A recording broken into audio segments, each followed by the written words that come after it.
So hello coders, welcome back to a new video. पिछले lecture में मैंने आप लोगों को यहाँ पर ब्रीफ यहाँ पर समझाया था कि अपना एरे होता क्या है, और ये मतलब उसके बारे में कुछ कुछ यहाँ पर पॉइंट्स बताए थे। इंडेक्सिंग क्या होता है, लेंथ ऑफ एरे क्या होता है। ठीक है, चलो। तो अब हम देखेंगे कि एक एरे को डिक्लेयर कैसे करते हैं।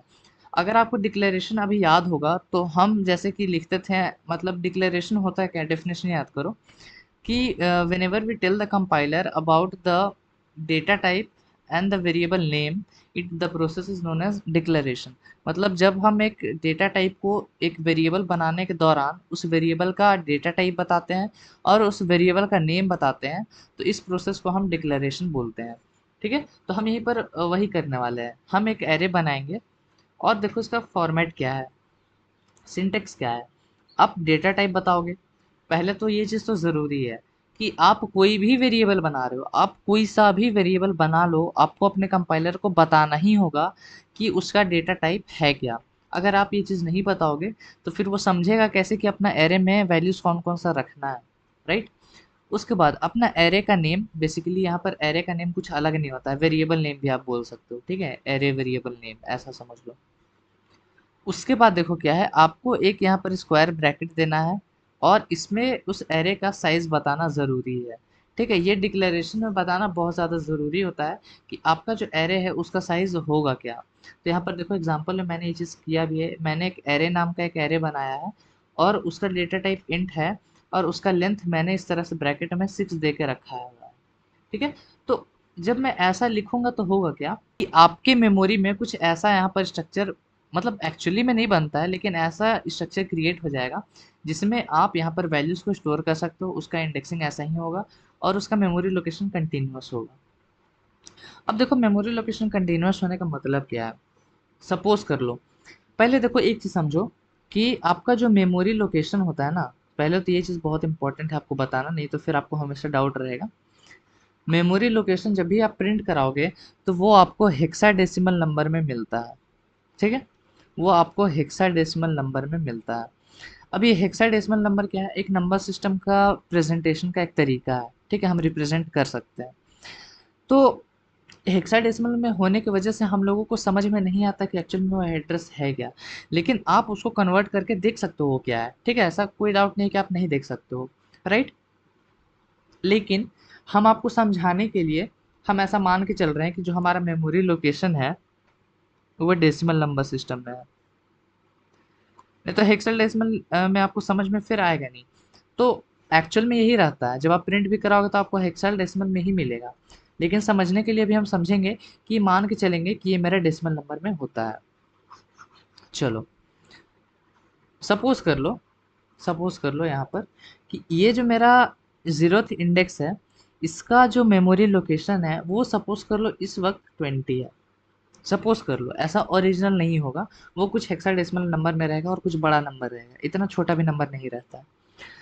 तो अब जो ये अगला डब्बा, इसका जस्ट अगला डब्बा जो आ रहा है, इसका मेमोरी लोकेशन क्या होगा। अब देखो, आप इसको आंख मूंद के कुछ भी नहीं बोल सकते हो कि 21 होगा या 24 होगा या 28 होगा, कुछ भी नहीं बोल सकते हो। आपको दो चीज़ का ध्यान रखना पड़ेगा। पहला चीज़, बेसिकली दो नहीं, एक ही चीज़ का, कि ये जो एरे नाम का एक वेरिएबल है इसका डेटा टाइप है क्या। तो इसका डेटा टाइप हमने इंट बना के रखा हुआ है, हमने कुछ ऐसा डिक्लेयर किया है अपना इंट एरे और 6। ठीक है, हमने ये लिखा था। तो एरे नाम का एक बन गया जिसका डेटा टाइप इंट है, ये ज़रूरी है। आपका डेटा टाइप इंट है इसका। तो इंट, ये मतलब इंट जो होता है वो कितना स्पेस लेता है अपने मेमोरी में, 4 बाइट्स। ठीक है, तो हम यहाँ पर लिख सकते हैं, यहाँ पर इज इक्वल्स टू 4 बाइट्स। ठीक है, तो ये इसमें मतलब जो एक नंबर आएगा वो एक इंटीजर रहेगा, ये तो आपको पता है। इसमें ही नहीं, इसमें सारा में जितना भी आपका नंबर आएगा सारा का सारा एक इंटीजर होगा। अब चूंकि यहाँ पर एक इंटीजर आएगा तो ये कितना बाइट्स का स्पेस ले लेगा, क्या ये 4 बाइट्स का स्पेस ले लेगा। समझो ध्यान से हर एक चीज़ को, क्या ये 4 बाइट्स का स्पेस ले लेगा। मेरे ख्याल से हाँ, बिल्कुल भी ले लेगा। तो अब इसने 4 बाइट्स ले लिया है तो ये जो अगला मेमोरी लोकेशन है ये 24 नंबर पोजीशन पे ये रहेगा। ठीक है, और एक मेमोरी लोकेशन 1 बाइट का रहता है, तो ये अकेला 4 बाइट ले लिया। तो 20, 21, 22 और 23, ये सारा का सारा जो स्पेस था एक एक बाइट का, वो इसने एक अकेला इस डब्बे ने खा लिया है, बिकॉज़ इसमें एक इंटीजर आ रहा है, वो 4 बाइट लेता है। इसलिए जो आपका अगला डब्बा आएगा ना, वो 4 बाइट्स आगे का स्पेस से स्टार्ट होगा, ठीक है? 4 बाइट्स चूँकि इसने ले लिया है, तो अगला डब्बा यहाँ पर आएगा 24, तो यही 24 मेरा यहाँ पर है और ये 20 यहाँ पर है, ठीक है? तो ये वाला डब्बा जो 20 वाला डब्बा है, वो क्या कर रहा है, ये चारों को एक तरह से स्टोर करके रख रहा है ताकि वो एक इंटीजर स्टोर करा पाए। तो ये चीज़ आपको बहुत ज़्यादा समझने की ज़रूरत है, ठीक है? तो उसी तरह ये 28 लेगा, क्योंकि 24, 25, 26 और 27 वाला जो मेमोरी लोकेशन है, वो यहाँ पर इसने एक नंबर के जो इंडेक्स में जो नंबर होगा, वो ले लेगा। उसी तरह ये 32 लेगा, ये आपका 36 लेगा और उसी तरह ये आपका 40 ले लेगा, ठीक है? तो ये चीज़ आपको बहुत ज़्यादा यहाँ पर समझने की ज़रूरत है कि कैसे मेरा ये चीज़ होता है। चलो, अब आपको एक यहाँ पर एग्जांपल देते हैं और देखते हैं कि आप यहाँ पर ट्राई कर पा रहे हो कि नहीं। सपोज कर लो हमने यहाँ पर एक बनाया डबल नाम का, जिसका डेटा टाइप डबल है, एरे ऑफ 6। तो अब मेरे को बताओ, अगर सपोज कर लो मैं यहाँ पर 20 लिख दूँ, तो ये जो 1 वाला डब्बा है, इसका कहाँ से स्टार्ट होगा इंडेक्सिंग? सोच के बताओ, आराम से सोचो, कोई भी दिक्कत नहीं है। तो चूंकि ये एरे का जो डेटा टाइप आपने डबल रख लिया है, तो डबल कितना बाइट का स्पेस लेता है? एक जो डबल होता है वो आपका 8 बाइट का स्पेस खाता है आपके मेमोरी में। तो 8 बाइट का स्पेस, यहाँ पर जो भी नंबर आएगा वो 8 बाइट का स्पेस ले लिया, तो अगला जो भी यहाँ पर नंबर आएगा वो 28 नंबर से स्टार्ट होगा। फिर ये आपका 36 से स्टार्ट होगा। उसी तरह आपका चलता जाएगा, ठीक है? ये 44 आएगा, ये 52 आएगा और इसी तरह ये 60 आ जाएगा।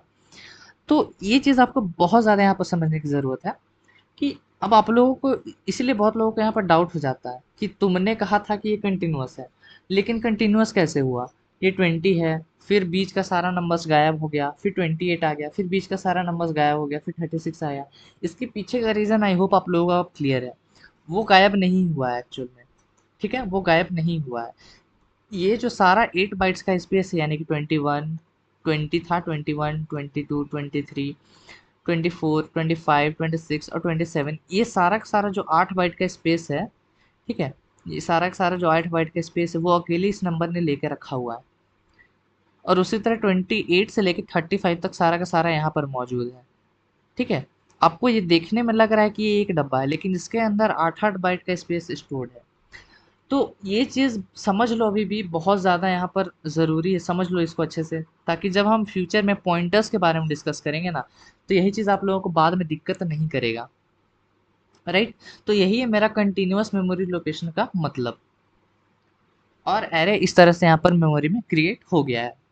अब हम यहाँ पर क्या करते हैं, आपको यहाँ पर डिक्लेयर करके दिखाते हैं अपना एरे को कैसे बन सकता है। सपोज कर लो उसमें हम अपना जो डेटा टाइप है वो इंट रख सकते हैं। अब एक चीज़ ध्यान दो, एरे का आप जब भी बनाओ तो डेटा टाइप कौन कौन सा पॉसिबल है? सारा डेटा टाइप पॉसिबल है एक्सेप्ट फॉर स्ट्रिंग। स्ट्रिंग का कभी भी एरे नहीं बन सकता है। इनफैक्ट स्ट्रिंग खुद एक एरे है, ठीक है? अभी अगर आपको डाउट लग रहा है, कुछ भी समझ में नहीं आ रहा है, ऊपर से जा रहा है, तो बस इतना दिमाग में रखो कि आप स्ट्रिंग डेटा टाइप का कोई भी एरे यहाँ पर नहीं बना सकते हो, ठीक है? इसके पीछे का रीज़न हम आपको देंगे। रीज़न मैंने आपको ऑलरेडी से भले ही बता दिया है कि स्ट्रिंग खुद एक एरे होता है और इसको हम प्रूव भी कर देंगे। स्ट्रिंग का एरे मत बनाना, बाकी सारा चीज़ का एरे बना सकते हो। कैरेक्टर का एरे बना सकते हो, डबल का एरे बना सकते हो, इंट का बना ही सकते हो अपना, ठीक है? तो चलो, एक एर नाम का हम एक एरे बनाएंगे। हम एरे नहीं लिख रहे हैं, एर लिखना भी मतलब एरे लिखना भी मत फुल में, सिर्फ एर लिख देना, ठीक है? मतलब ऐसा कुछ नहीं कि आप नहीं लिख सकते हो, लेकिन हम नहीं लिखते हैं, इसको हम 6 दे देते हैं। तो अब इसको अगर हम सेव करें तो क्या होगा कि मेरे मेमोरी में 6 मतलब टोटल कितना बाइट्स का स्पेस होगा? अगर मैं पूछता हूँ कि टोटल कितना बाइट्स का स्पेस होगा, तो बहुत ईजी है इसका आंसर कि 6 मेरा एलिमेंट्स है, हर एक एलिमेंट इंटीजर ही है। इंटीजर मेरा 4 बाइट्स ले रहा है और 6 एलिमेंट्स है, तो 6 4 जा 24 बाइट्स। कैलकुलेशन में मत फंसना यहाँ पर। हर एक पता है आपको, हर एक डब्बा यहाँ पर 4-4 बाइट्स का स्पेस ले रहा है। आपके पास लेंथ ऑफ द एरे कितना है? 6, मतलब 6 एलिमेंट्स आपके पास मौजूद है, ठीक है? तो 6 एलिमेंट्स और हर एक एलिमेंट्स आपका 4 बाइट्स का स्पेस ले रहा है, तो जाहिर सी बात है कि आपका ये 24 बाइट्स का आपका ये पूरा का पूरा एरे होगा, ठीक है? चलो, इसको अब हम आपको प्रूफ करके दिखाते हैं कि ये चीज़ मैंने जो बोला है वो सही है। अब हम यहाँ पर क्या करते हैं, अपना साइज़ ऑफ ऑपरेटर का यूज़ करते हैं, जिससे हम साइज़ देख सकते हैं किसी भी चीज़ का। तो हम एरे का यहाँ पर साइज़ देखते हैं। अब यही चीज़ कर सकते हो आप, बिल्कुल भी यहाँ पर सही है। पर एक चीज़ हमेशा ध्यान रखना, जब आप साइज ऑफ एयर लिख रहे हो तो ये डब्बा में 6 देना ज़रूरी नहीं है, ठीक है। अब इसके पीछे का रीज़न भी है, हम आपको बताएंगे। देखो 24 मेरे को मिल रहा है कि नहीं, और 24 पता है आपको बाइट्स बता रहा है वो, क्योंकि साइज ऑफ ऑपरेटर बस नंबर बताता है, आपको खुद समझना रहता है कि वो बाइट्स में है। चलो बढ़िया। तो ये तो कैलकुलेशन आप कर लोगे, छोटा मोटा क्वेश्चन पूछ सकता है तो आप वो चीज़ कर सकते हो। अब एक चीज़ देखते हैं यहाँ पर, बहुत लोगों को ये भी डाउट होगा कि हमने तो यहाँ पर भैया लिखा है इंट एर और यहाँ पर 6, और जब आप सी आउट करा रहे हो तो आप यहाँ पर डब्बा नहीं दे रहे हो, नाइंसाफ़ी क्यों? चलो इसका पीछे भी रीज़न बता देते हैं। पता है ये डब्बा क्यों दिया जाता है? एक तो साइज़ बताने के लिए हाँ ज़रूरी है, लेकिन मतलब जो अपने प्रोग्रामर्स थे वो कुछ ऐसा दिमाग ज़रूर लगा सकते थे जिससे मतलब साइज़ हम बिना ये डब्बा का भी दे सकते हैं, कर सकते थे वो। लेकिन ये डब्बा देना क्यों ज़रूरी है ना? बिकॉज़ आपका जो नॉर्मल वेरिएबल होता है, नॉर्मल जो आपका वेरिएबल होता है, जैसे कि अगर मैं इंट बना दूँ, ये एक मेरा नॉर्मल वेरिएबल है। तो इस नॉर्मल वेरिएबल और इस एरे वेरिएबल को डिस्टिंग्विश करने के लिए, दोनों के बीच में अंतर बताने के लिए, कंपाइलर को पता चले कि दोनों चीज़ डिफरेंट है, तो इसलिए हम यहाँ पर डब्बा भी लगाते हैं ताकि पता चले कंपाइलर को कि अच्छा एरे है, डब्बा में साइज दिया हुआ है, मतलब इसको मत देखो। अभी सपोज कर लो यहाँ पर हम कुछ भी अपना एन ही डाल देते हैं, सपोज कर लो। तो क्या हुआ, एन मेरा नॉर्मल वेरिएबल नहीं है, ये एक एरे वेरिएबल है। क्यों? क्योंकि यहाँ पर डब्बे में इसका साइज दिया गया है, और ऐसा दिया जाता है तो इससे हमें पहचान में आता है कि ये आपका एक एरे है, ठीक है। और जब भी कोई स्पेशल टाइप का आपके पास वेरिएबल आता है ना, तो कुछ ना कुछ यहाँ पर प्रोग्रामर्स ने किया है उसको डिस्टिंग्विश करने के लिए बाकी, मतलब जो बाकी आपका वेरिएबल है। जैसे नॉर्मल वेरिएबल तो आपको पता है इन ही रहेगा, अगर वो एक एरे है तो कुछ इस तरह से रहेगा। वेक्टर में हम कुछ इस तरह का सिंबल इस्तेमाल करते हैं, पॉइंटर आएगा तो आप कुछ इस तरह का सिंबल इस्तेमाल करोगे। तो हर एक जो डिफरेंट डिफरेंट टाइप्स के वेरिएबल आते हैं ना, प्रोग्रामर्स ने उनको डिस्टिंग्विश करने के लिए अपने नॉर्मल वेरिएबल से उनको कुछ ऐसा अलग तरीके से दिखने के लिए बनाया ही है, ताकि आपको भी पहचान में और कंपाइलर को भी। इसलिए हम वहाँ पर अपना स्क्वायर ब्रैकेट देते हैं। अब एक बार कंपाइलर को पता चल गया कि अच्छा ये एर मेरा एक एरे वेरिएबल है, तो फिर आपको यहाँ पर डब्बा देने की ज़रूरत नहीं है, राइट। चलो, तो हम इसको यहाँ पर से हटाते हैं, और आपको साइज ऑफ अपना मिल गया। यहाँ पर साइज ऑफ एर आपको मिल गया कि हमने यहाँ पर रन करके देख लिया था कि वो 24 बाइट्स का आ रहा था, और ये कैसा है ये भी हमने आपको बता दिया। चलो, अब देखो, बहुत कॉमन सा डाउट, अगर बहुत लोग सोचते हैं कि हम यहाँ पर एयर को सिंपली ऐसे करके प्रिंट करा सकते हैं, तो हम इसको रन करते हैं एक बार, देखना एक बार इसका आउटपुट आ क्या रहा है। 24 आया, और उसके बाद देखो ये आ क्या रहा है। अब आपको लगेगा कि भैया ये क्या है।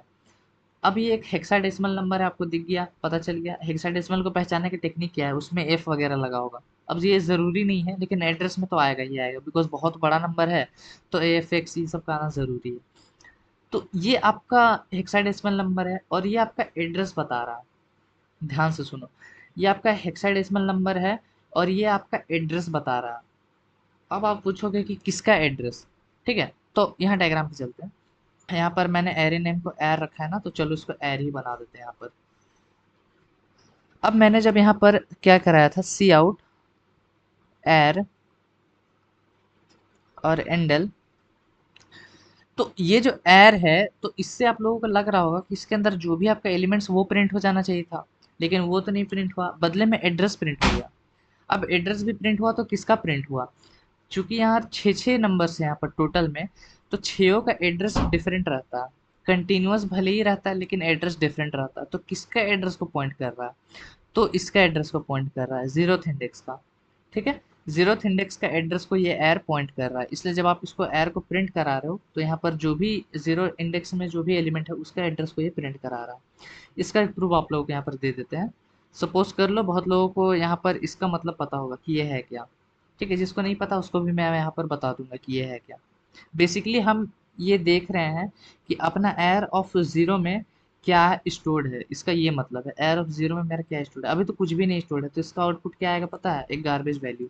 इसको रन कर लेते हैं, तो देखो एक गार्बेज वैल्यू आया आपका -2। इसका अगर हमको एड्रेस देखना है तो हम यहाँ पर एड्रेस ऑपरेटर का इस्तेमाल करेंगे। अब इसको फिर से सेव करके रन करेंगे, तो अब आप देखो क्या ये दोनों का जो एड्रेस है क्या वो पूरा का पूरा सेम आ रहा है? देखो एक एक वर्ड यहाँ पर सेम है, मतलब आपका एर का जो एड्रेस है और फर्स्ट इंडेक्स पे जो भी नंबर है उसका जो एड्रेस है पूरा का पूरा सेम है। इसका मतलब ये हुआ कि आपका जो भी यहाँ पर इसका जो एड्रेस है वही अपना एयर सिंपली पॉइंट कर रहा है। तो ऐसा इंटरव्यू में क्वेश्चन पूछ सकता है, आपको अपना एरे बना के ऐसे ही एरे बस 6 दे देगा और एरे यहाँ पर प्रिंट करा देगा। तो धोखा मत खाना, ये अपना एड्रेस प्रिंट करता है, वो भी किसका, अपना पहला इंडेक्स का। चलो अब इसका प्रूफ देते हैं कि ये बस पहला इंडेक्स का है, दूसरा का नहीं है। इसको रन करते हैं। ये दो नंबर्स, ये जो जो दोनों मेरे एड्रेस हैं वो तो आपको पता है अपना एरे का पहला इंडेक्स का है, ठीक है। ये दोनों लाइन का आउटपुट है। इसका देखो आउटपुट, क्या ये और ये सेम है? मेरे ख्याल से बिल्कुल डिफरेंट है। यहाँ पर तक तो सेम है लेकिन सी आ गया, यहाँ पर 8 है, मतलब दोनों डिफरेंट है बेसिकली, ठीक है। तो डिफरेंट है मतलब आपका जो ये एर है, अगर आप ऐसे लिखोगे तो ये आपका पहला इंडेक्स का जो पोजीशन है उसको पॉइंट करता है। अगर ये सब कुछ यहाँ पर अगर ज़्यादा हो रहा है तो इसको फिलहाल के लिए आप पॉज में रखो। इसको आप पॉज में रखो यहाँ पर। इसको यहाँ से हटाते हैं। आपने यहाँ पर अभी जो भी मैंने आपको बताया वो भूल जाओ, बस डिक्लेरेशन पार्ट को याद रखो, ठीक है। चलो, तो आपने यहाँ पर डिक्लेरेशन अपना सीख लिया कि कैसे हम एक एरे को डिक्लेयर कर सकते हैं। अब आप कुछ और भी अपना एरे को यहाँ पर डिक्लेयर करके देख सकते हो, जैसे कि हम कैर अपना, अब जो ये अगर एरे का हम नाम बदल रहे हैं तो हम दूसरा नाम रख देते हैं यहाँ पर। इसका लेंथ सपोज कर लो 10 दे देते हैं। लेंथ आपको बताना बहुत ज़्यादा ज़रूरी है, ठीक है। आप यहाँ पर उसी तरह डबल का भी क्रिएट कर सकते हो एन नाम का, जिसमें मेरे पास 9 सपोज कर लो एलिमेंट्स रहेंगे या वैल्यूज़ रहेंगे। तो आप ऐसे करके अपना डिक्लेयर कर सकते हो। अब यहाँ पर देखेंगे एक एरे को इनिशियलाइज कैसे कर सकते हैं। इनिशियलाइज करने का हज़ार तरीका हो सकता है, लेकिन जो हम सबसे ज़्यादा इस्तेमाल करते हैं वो लूप के ज़रिए होता है, वो भी हम आपको बताएंगे। लेकिन फिलहाल समझो हम डायरेक्ट इनिशियलाइजेशन कैसे करते हैं। आप अपना डेटा टाइप लिखो, ये तब का है, मतलब ये आप तभी कर सकते हो जब आप डिक्लेरेशन और इनिशियलाइजेशन एक साथ कर रहे हो। डिक्लेरेशन इनिशियलाइजेशन सेम टाइम, मतलब आप जब अपना एरे को उसी टाइम बना रहे हो, उसी समय डिक्लेयर करो, तभी आप ये चीज़ कर सकते हो, ठीक है। चलो, तो पहला मेथड देखो, आप अपना डेटा टाइप बनाओगे। ये बेसिकली इतना तक मेरा क्या है, डिक्लेरेशन है, ठीक है। इतना तक मेरा डिक्लेरेशन है और ये मेरा इनिशियलाइजेशन है। तो देखो, डेटा टाइप आप लिखोगे, एरे नेम लिखोगे, फिर अपना साइज दोगे और is equals to curly bracket में एरे का आप जब भी एलिमेंट्स आप खुद से जब एंटर दे रहे हो, जैसे कि एक सिंपल वेरिएबल में आप इनपुट कैसे लेते हो, एक तो आप अपना मन से ले लेते हो और फिर आप दूसरा मेथड ये लगाते हो कि आपको यूज़र से लेना है अपना नंबर। दो मेथड से आप लेते हो कि नहीं, आप खुद से दे लेते हो या फिर यूज़र से लेते हो। तो ये आप तभी करोगे जब खुद से देना है। और जब खुद से देना है ना, तो तरीका ये है आप ये टॉप थ्री को पहले भूल जाओ, पहले इसको देखो। आप अपना डेटा टाइप दोगे, आप अपना एरे का नेम दोगे, उसका लेंथ दोगे, और आपका जितना लेंथ है उतना ही एलिमेंट्स आपको करली ब्रैकेट में देना होगा और हर एक एलिमेंट को कॉमा से सेपरेट करना होगा। इसको यहाँ पर देखते हैं। इसको फिलहाल के लिए यहाँ पर कमेंट कर देते हैं। यहाँ पर अपना इंट एन और इसका साइज सपोज कर लो हम यहाँ पर 5 देते हैं। फिर इज इक्वल्स टू यहाँ पर करली ब्रैकेट में, इसमें आपको 5 नंबर्स देने ही देने पड़ेंगे, ठीक है। और नंबर ज़रूरी नहीं कि ऑर्डर में रहे, वो कुछ भी रह सकता है। चलो, तो ये हो गया आपका एरे का इनिशियलाइजेशन। आपने अपने एरे को इनिशियलाइज किया। अपने एन में आपने यहाँ पर 5 एलिमेंट्स दे दिए। बहुत सारा सवाल होगा, मेरे को पता है। कुछ भी ना दे तो क्या होगा, 4 ही दे तो क्या होगा, एक भी ना दे तो क्या होगा, वो सारा का सारा हम आपने यहाँ पर आंसर देंगे। पहले तो ये समझो, सबसे सिंपल केस, 5 साइज भी है और 5 एलिमेंट्स भी यहाँ पर आ गए, राइट। इसमें आपको कोई डाउट नहीं हुआ होगा। दूसरा चीज़ आप ये कर सकते हो, इंट एन ऑफ, या फिर इसको हम नाम बदल देते हैं, n1 कर देते हैं, या फिर ऐसा करते हैं कि इसको n1 कर लेते हैं, नीचे n2 कर लेते हैं, बिकॉज हमने यहाँ ऑलरेडी एक n नाम का वेरिएबल बना के रखा हुआ है, भले ही वो कमेंट में है। इसको 5 दे लेते हैं और इसको सपोज कर लो ऐसा दे लेते हैं। तो अब देखो, पहले समझो कि इसका करने का मतलब क्या है। ये जब हमने किया तो इसका मतलब क्या है।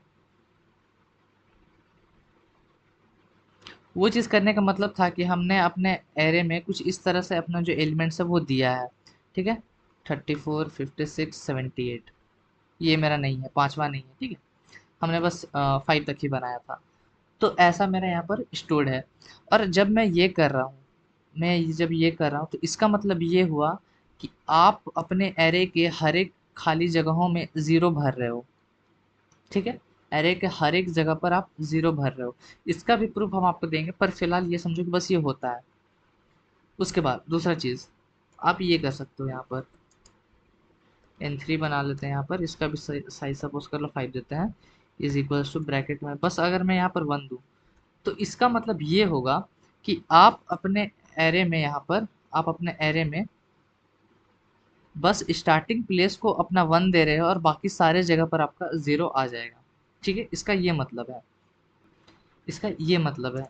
और सपोज कर लो अगर मैं यहाँ पर इंट n4 लिख दूं और यहाँ पर इसका भी साइज 5 दे लेते हैं और इसमें सपोज कर लो मैं यहाँ पर 0 डालती हूँ, तो सेम केस है कि ये और ये आपका सेम है। ठीक है, ये चीज़ करो चाहे ये चीज़ करो, आपका एरे का हर एक जगह पर वो 0 0 0 0 रखता जाएगा। तो ये 4 तरीके से आप अपना एरे को क्या कर सकते हो कि इनिशलाइज कर सकते हो। ये तब करो जब आपको खुद से इनपुट लेना है, ये तब करो, ये और ये मतलब n2 और n4 वाला तब कर सकते हो जब आपको अपना एरे का हर एक एलिमेंट को 0 बनाना है। ये आप तब कर सकते हो जब अपना एरे को फर्स्ट एलिमेंट को 1 बनाना है, बाकी को 0। अब जरूरी नहीं कि 1, अगर आप इसको 8 कर दोगे तो पहला एलिमेंट आपका 8 रहेगा, बाकी सारा 0 हो जाएगा। ठीक है, तो ये सारा तरीका आप यहाँ पर कर सकते हो। चलो, सेकेंड इंपॉर्टेंट चीज़ जो हम यहाँ पर डिस्कस करेंगे वो है इंडेक्सिंग। इंडेक्सिंग तो आपने समझ लिया है कि हाँ 0 1 2 3 4 5 है, लेकिन इसके अंदर का बात समझते हैं। जैसे कि अब आपको क्या करना है कि अपना, जैसे कि अगर मैंने सपोज कर लो ये वाला एरे मैंने बनाया है, आपको इस एरे को प्रिंट कराना है। तो आपने तो देख लिया कि जब हम ये कर रहे थे, मतलब अपना सी आउट एर कर रहे थे, तो मेरे को एरे नहीं मिल रहा था, उसका एड्रेस मिल जा रहा था। तो बात है कि इसका हम एलिमेंट्स को एक्सेस कैसे करेंगे। तो एक्सेस हम मतलब इंडेक्सिंग की मदद से कर सकते हैं।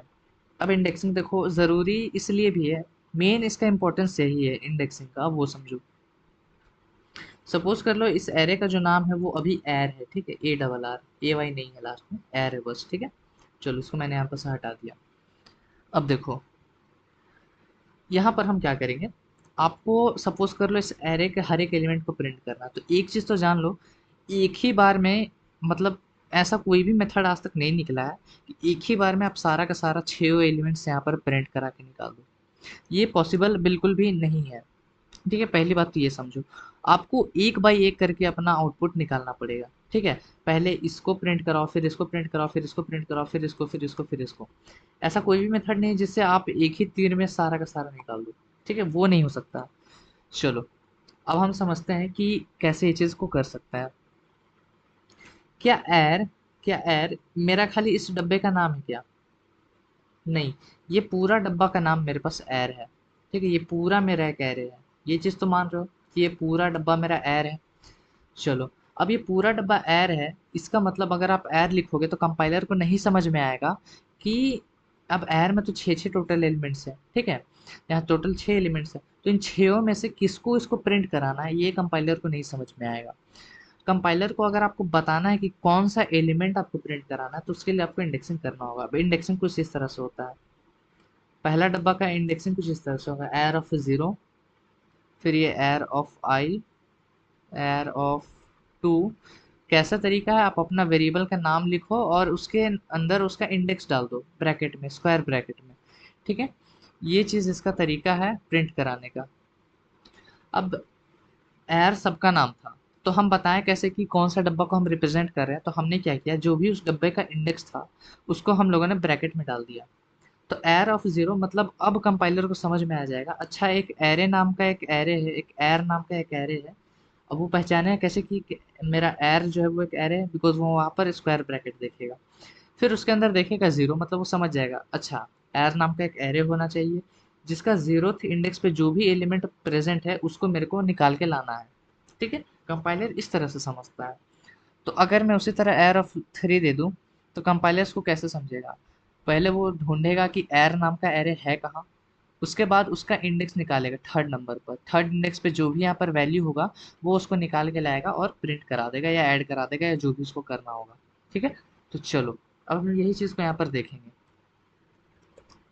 सी आउट, अब सपोज कर लो मेरे को सबसे पहला इंडेक्स को देखना है, तो हम पहले इंडेक्स को देखने के लिए मैं क्या करूँगा, सबसे पहले अपना एरे का नाम लिखूंगा जो कि है n1। ये मेरा n1 नाम का एक एरे है, यही एरे से मेरे को एलिमेंट्स निकालने हैं। और मैं यहाँ पर इस एरे का सबसे पहला एलिमेंट को देखना चाहता हूँ, तो उसका पोजीशन क्या होना चाहिए, 0। ठीक है, उसके बाद हम यहाँ पर एक इंटर लगा देंगे। अब इसको सेव करके अगर मैं रन करूँगा तो देखो मेरे को 11 मिल जाएगा। अब मेरे को सही सही मिल रहा है। उसी तरह उसी तरह यहाँ पर हम अगर 1 को देखना चाहें तो 1 कर दिया, 2 को देखना चाहे 2, 3 को देखना चाहे 3, 4 को देखना चाहे 4, 5 नहीं है तो एक काम करते हैं, यहाँ पर 5 का भी सपोज कर लो, इसको भी हम हटा देते हैं। हम अपना 5 एलिमेंट्स हैं तो मेरा लास्ट इंडेक्स ऑब्वियसली 4 रहेगा। इसको सेव करके अगर हम रन करें तो सारा का सारा एलिमेंट्स मेरे को एक बाई एक मिल गया। ठीक है, नो डाउट लोग। अब देखो सपोज कर लो, इसको हम यहाँ पर लाते हैं और इसको 5 कर लेते हैं। 5 चूंकि है ही नहीं, एरर ऑफ 5 मतलब n1 ऑफ 5 है ही नहीं। अब इसको रन करते हैं तो देखो मेरे को क्या एरर आएगा। सारा का सारा तो प्रिंट हो गया, लेकिन n ऑफ 5 में मेरे पास गार्बेज वैल्यू प्रिंट हुआ। ये आपका एक गार्बेज वैल्यू है। ठीक है, तो आप कभी भी उस इंडेक्स को प्रिंट करा रहे हो जो इंडेक्स आपके मतलब एरे में है ही नहीं, तो फिर आपका गार्बेज वैल्यू वहां पर प्रिंट होके मिलेगा। सपोज कर लो इसको हम -1 डाल देते हैं। ठीक है, इसको सेव करते हैं और रन करते हैं तो देखो आपको गार्बेज वैल्यू फिर से मिल गया। ठीक है, तो आपको ये चीज़ समझना बहुत ज़्यादा ज़रूरी है। जब आपका कोई भी नंबर रहे ही ना, उस मतलब वो इंडेक्स है ही नहीं आपका प्रोग्राम में, तो फिर आपको गार्बेज वैल्यू वहां पर मिलने वाला है। ठीक है, चलो इसको हम यहाँ से हटाते हैं। अब सपोज कर लो यहाँ पर मैंने अपना एयर ऑफ 6 बनाया था। एयर ऑफ 6 यहाँ पर मैंने बनाया था। अब सपोज कर लो यहाँ पर क्या करते हैं, अपना सी आउट एयर ऑफ 0 करके देखते हैं एक बार है क्या एयर ऑफ 0 में। ठीक है, और इसको अपने प्रोग्राम में ले आते हैं। तो और देखो बाकी सारा लाइन मेरा कमेंट में है। तो मैंने एक एयर नाम का एक एरे बनाया है और उसमें मैंने कोई भी एलिमेंट्स अभी तक डाला ही नहीं है। देखो मतलब, तो आपको पता क्या है, गार्बेज वैल्यू आएगा। ठीक है, देखो यहाँ पर गार्बेज वैल्यू आपका आ गया। तो ये चीज़ आपको समझना बहुत ज़्यादा ज़रूरी है कि जब वो इंडेक्स हो ही ना, या फिर आप मतलब एक एरे को बिना इनिशियलाइज किए उसमें वैल्यू क्या है वो देखना चाह रहे हो, तो वो आपको गार्बेज वैल्यू निकाल के देगा। ठीक है, तो यही चीज़ मेन चीज़ है। इंडेक्सिंग आपको पता रहना चाहिए कि इंडेक्सिंग करना कैसे है। उस एरे का नाम लिखो और कौन सा इंडेक्स का आपको वैल्यू चाहिए वो चीज़ आपको निकाल के यहाँ पर दो। तो आज के लेक्चर में आई होप आप लोगों को समझ में आया होगा कि एरे को हम डिक्लेयर कैसे करते हैं, उसको इनिशियलाइज क्या कर सकते हैं, उसको एक्सेस कैसे कर सकते हैं, उसका इंडेक्सिंग क्या होता है। इतना सारा चीज़ आप लोगों ने इस लेक्चर में कवर किया। तो मेरे को कमेंट में बताओ आपको समझ में आया कि नहीं, और अगर आया तो प्लीज़ वीडियो को लाइक कर देना, चैनल को सब्सक्राइब कर देना, अपने दोस्तों के साथ शेयर करना और क्वेश्चन ज़रूर बनाना। और इस लेक्चर में भले ही क्वेश्चंस नहीं होंगे, लेकिन नहीं, मैं ट्राई करूँगा कि आपको कुछ क्वेश्चंस दे दूँ। ठीक है, मतलब डिक्लेयर कैसे करते हैं एरे का डिक्लेरेशन, या फिर इनिशियलाइजेशन, या फिर आउटपुट के ऊपर कुछ क्वेश्चंस मैं यहाँ पर लेके आ जाऊँगा, ताकि आपका प्रैक्टिस नहीं छूटना चाहिए। तो फिलहाल इस वीडियो का रखते हैं यहीं पर, मिलेंगे आपसे नेक्स्ट वीडियो में। Till then keep coding and bye bye.